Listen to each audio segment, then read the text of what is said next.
نون والقلم وما يسطرون. الحمد لله وحده والصلاة والسلام على من لا نبي بعده وعلى آله وأزواجه وأصحابه.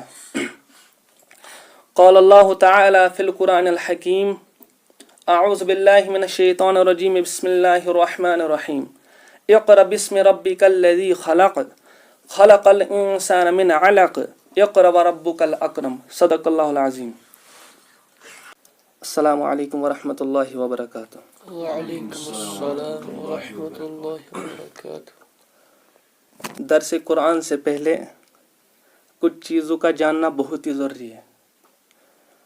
جیسا کہ مفتی صاحب نے درس سٹارٹ کرنے سے پہلے ہی کچھ باتوں کی وضاحت ضروری کی ہے، اور درس قرآن سے پہلے بہت سی چیزیں ایسی سیکھنی ہے، جیسے کہ وحی کے اقسام، وحی کے متعلق، اور تدریج قرآن، حضور صلی اللہ علیہ وسلم پر وحی کے طریقے، نازل ہونے کے طریقے، مکی اور مدنی کا فرق، شان نزول، اور بہت سے عنوانات دے کر مفتی صاحب نے ان الفاظوں کو سمیٹ کر اور بڑے آسان لفظوں میں یہ بات سمجھائی کہ کس طرح سے وحی نازل ہوتی تھی.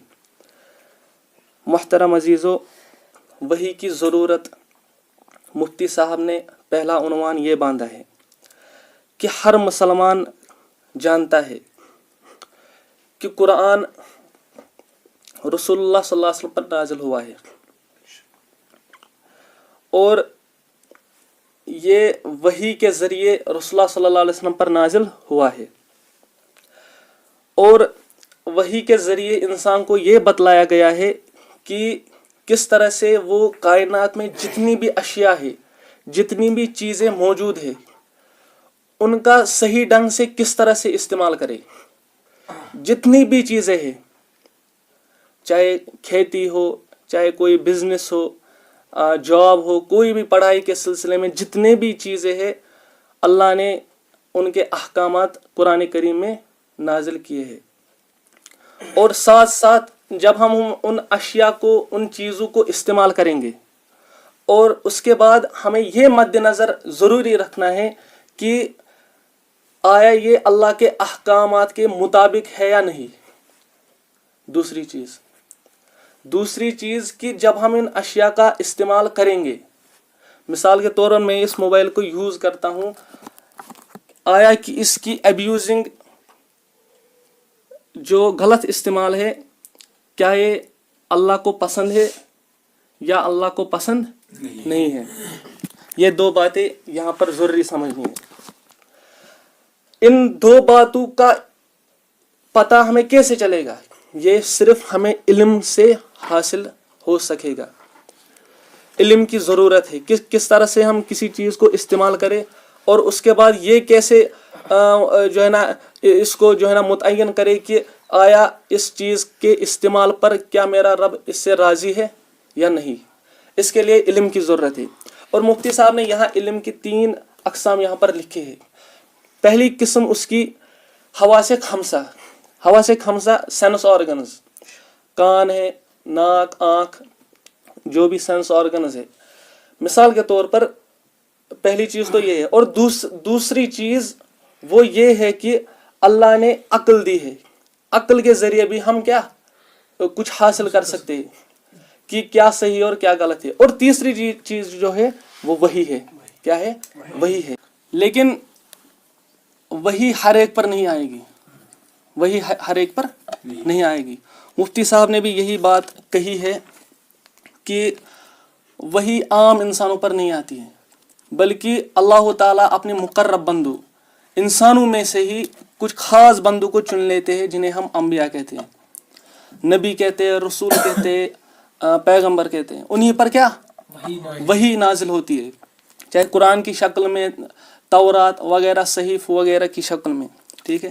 اللہ تعالیٰ نے ان 3 علموں کو ہم پر لازم کیا ہے کہ ان کو سیکھو، اور اس کے بعد کس طرح سے ان اشیاء کا، ان چیزوں کا استعمال کرے جس سے تمہارا رب کیا راضی ہوگا. تو یہ باتیں مفتی صاحب نے یہاں پر لکھی ہے. اب یہاں پر مفتی صاحب مثال کے ساتھ سمجھاتے ہیں کہ علم اور حواس خمسہ اور وحی ان میں کیا فرق ہے. پہلی چیز تو حواس خمسہ.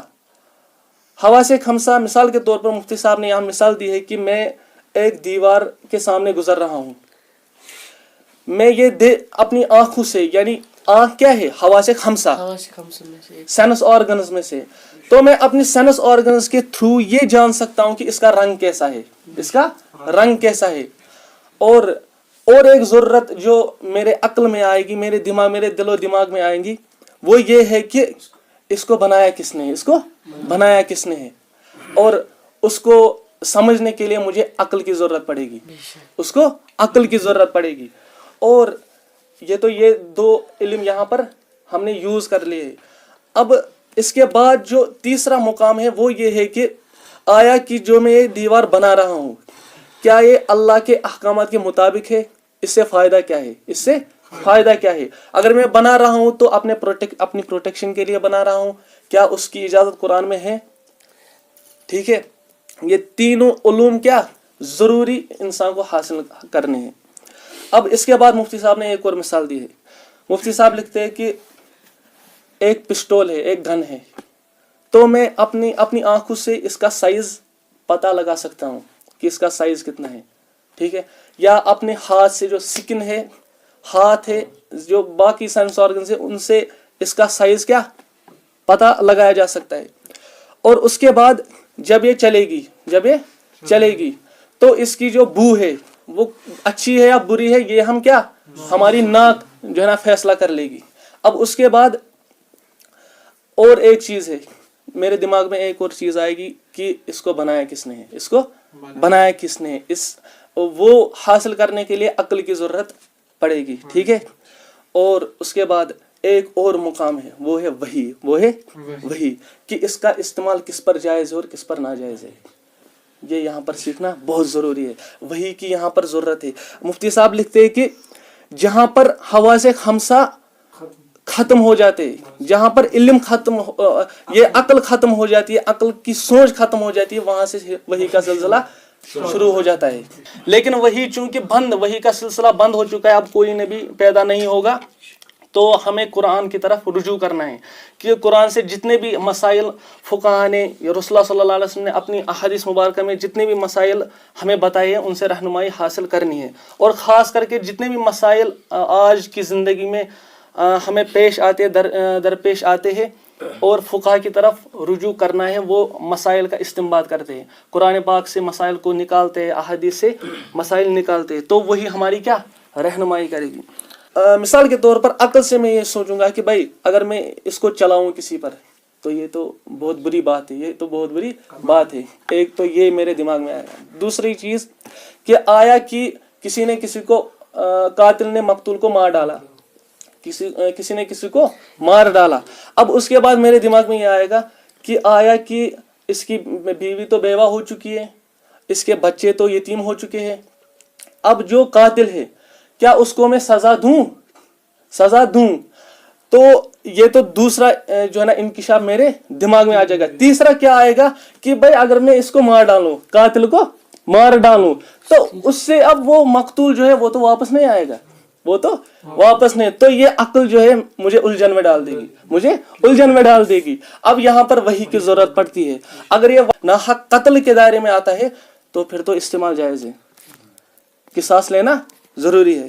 اب اس کے بعد یہاں پر مفتی صاحب لکھتے ہیں کہ جہاں پر حواس خمسہ اور عقل کام کرنا چھوڑ دیتی ہے, وہاں سے وحی کا سلسلہ جاری ہو جاتا ہے. ٹھیک ہے, تو یہاں پر وحی کی بہت ضرورت ہے. اب آگے مفتی صاحب لکھتے ہیں کہ اگر کوئی جو ایتھیسٹ ہے, وہ تو اللہ کی ذات کا منکر ہے, وہ تو اللہ کی ذات کو مانتا ہی نہیں ہے. ٹھیک ہے, اب اس سے اس کے سلسلے میں, وحی کے سلسلے میں اس سے بحث کرنا بیکار ہے. جب اللہ ہی کوئی وہ نہیں مانتا ہے تو وحی کہاں سے؟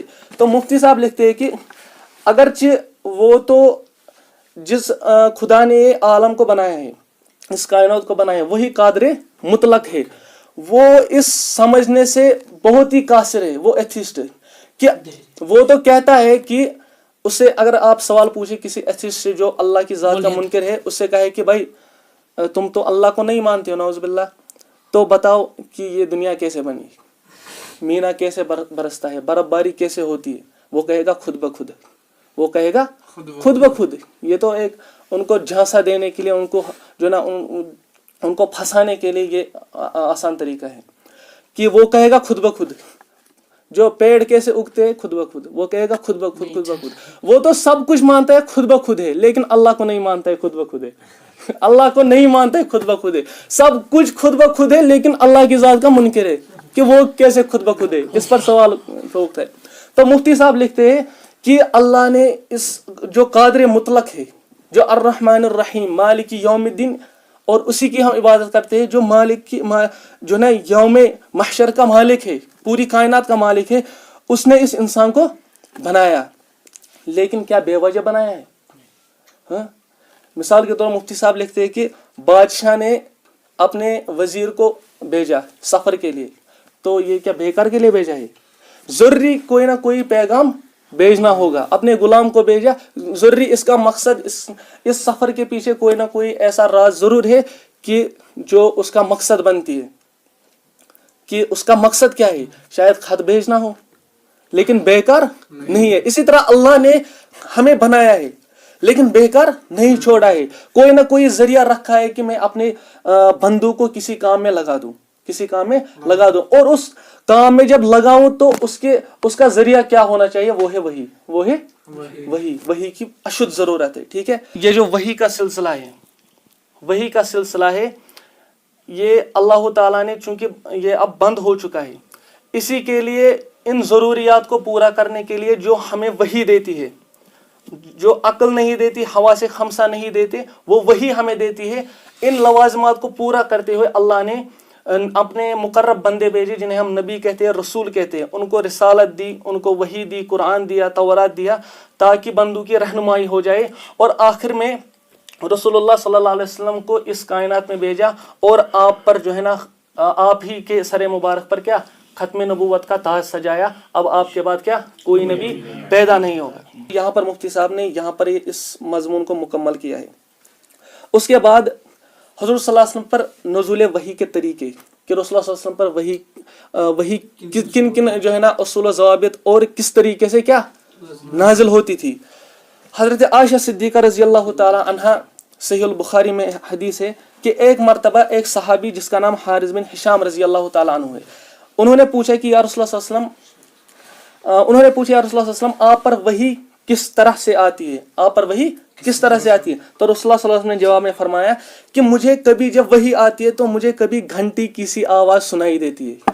مجھے کبھی گھنٹی جو بیل ہوتی ہے, آپ نے سکول کی بیل دیکھی ہوگی, گھنٹی کی سی جو ٹن ٹن جو آواز ہوتی ہے اس کی, وہی سنائی دیتی ہے. اب آگے کیا ہے کہ مجھے یاد ہو چکا ہے جب وہ فرشتہ مجھے وہ قرآن سناتا ہے, جب وہ نکل جاتا ہے تو مجھے سارا قرآن کیا حفظ ہو جاتا ہے. کیونکہ وہ سورہ قیامہ میں بھی رسول اللہ صلی اللہ علیہ وسلم کو تاکید فرمائی گئی کہ جب فرشتہ قرات کیا کرے تو تم چپ اور اس کو سنا کرو. تو اس کے بعد فَإِذَا قَرَأْنَاهُ فَاتَّبِعْ قُرْآنَهُ, کہ یہ جمع کرنا ہمارا کام ہے. اس کے بعد تو کبھی فرشتہ میرے سامنے ایک مرد کی صورت میں آ جاتا ہے, یا یم ساتھ وہی ہیچیوان کا یہ فرشتہ تو وہ مرد کی سی صورت میں آ جاتا ہے. اب یہاں پر یہ جو مسئلہ ہے گھنٹی کی سی آواز, یہ مسئلہ ہے. شیخ محی الدین ابن عربی رحمۃ اللہ علیہ نے یہاں پر یہ بات سمجھائی ہے کہ یہ جو وحی کو تشبیہ دی گئی ہے کس کے ساتھ, گھنٹی کی کسی آواز کے ساتھ, یہ اصل میں کیا ہے؟ فرمایا کہ جب انسان دور سے گھنٹی کی آواز سنتا ہے تو یہ تعین نہیں کر سکتا کہ یہ کہاں سے آ رہی ہے, کہ یہ یہاں سے آ رہی ہے. جہاد 6 ہے, جہاد کا مطلب ہے طرف, ایک ہے اوپر نیچے دائیں بائیں اور آگے اور نیچے, یہ 6 جہاد ہے.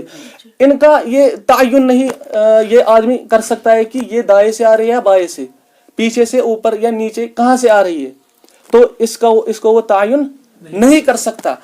تو مفتی صاحب یہ شیخ محی الدین ابن عربی رحمۃ اللہ علیہ فرماتے ہیں کہ یہ اسی طرح وہی ہے کہ اس کی جو تعین ہے یہ ایسے نہیں بتائی نہیں جا سکتی. ٹھیک ہے, اب یا تو اس کا ادراک بغیر مشاہدے کے جو ہے نا وہ ممکن ہی نہیں. مثال کے طور پر ادراک کے مطلب ہے پکڑنا, کسی چیز کو پکڑنا. کسی چیز کو کب پکڑا جائے؟ جب اس کو دیکھا جائے, ہاں, جب وہ ویزیبل ہو, اسی وقت اس کا کیا ادراک کیا جا سکتا ہے. اب آگے ایک اور طریقہ وحی کا ہے کہ جب رسول اللہ صلی اللہ علیہ وسلم نے فرمایا کہ حضرت عائشہ صدیقہ رضی اللہ تعالیٰ عنہ ایک حدیث میں فرماتی ہے کہ سخت جاڑو کے موسم میں, یہ چھنا ونان کیا چھ ونان اتھ آٹمن ہرد یا تۭرِ ہُنٛد یُس زن موسم چھُ آسان, سخت سردی میں بھی جب رسول اللہ صلی اللہ علیہ وسلم پر وحی آتی تھی تو پسینے چھوٹنے لگتے تھے, پسینے چھوٹنے لگتے, اتنی سخت کیا اس جو نا وحی کا اثر تھا. اب آگے حضرت عائشہ بیان فرماتی ہے رضی اللہ تعالیٰ عنہ کہ جب آپ پر وحی نازل ہوتی تھی تو آپ کا سانس رکنے لگتا. آپ دیکھیں, آپ کا سانس, آپ صلی اللہ علیہ وسلم کا سانس رکنے لگتا اور چہرے انور متغیر ہو جاتا, یعنی چینج ہو جاتا, وہ زرد رنگ کا جو ہے نا رسول اللہ صلی اللہ علیہ وسلم کا چہرے مبارک ہو جاتا تھا. اس کی وجہ کیا تھی؟ وحی کے اثرات. اور آگے وحی کی کیفیت اتنی شدت تھی, اتنی شدت پیدا ہو جاتی تھی, اس میں اتنی شدت پیدا ہو جاتی کہ آپ جس جانور پر ہوتے تو جب وحی جو ہے نا آتی تھی تو وہ جانور کیا بیٹھ جاتا تھا. یہ وحی کا اثر تھا, یہ وحی کا اثر تھا. اور بعض اوقات اس وحی کی ہلکی ہلکی آواز دوسروں کو بھی محسوس ہوتی تھی.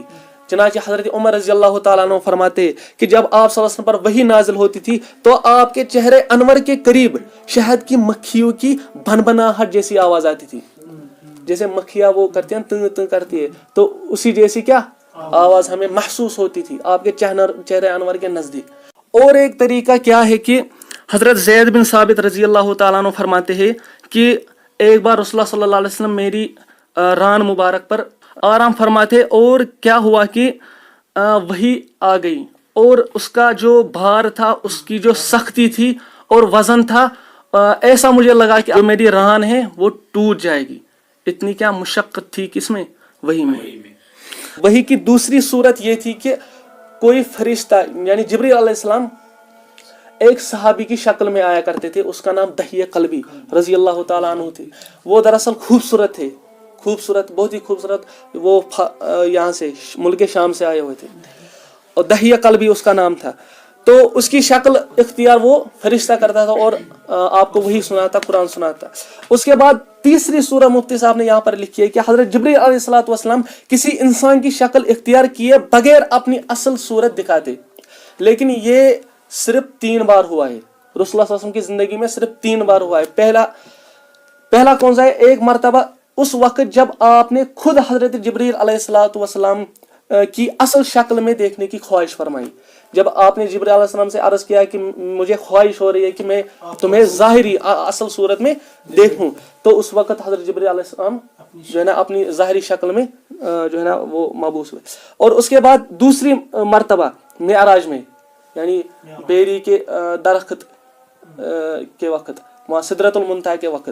اور تیسری بار نبوت کے بالکل ابتدائی زمانے میں مکۃ المکرمہ کے مقام اجیاد پر مکہ میں جب رسول اللہ صلی اللہ علیہ وسلم ہجرت سے پہلے ابتدائی نبوت کے زمانے میں رسول اللہ صلی اللہ علیہ وسلم پر وہ جو ہے نا جبرائیل علیہ السلام اپنی اصل صورت میں آئے تھے.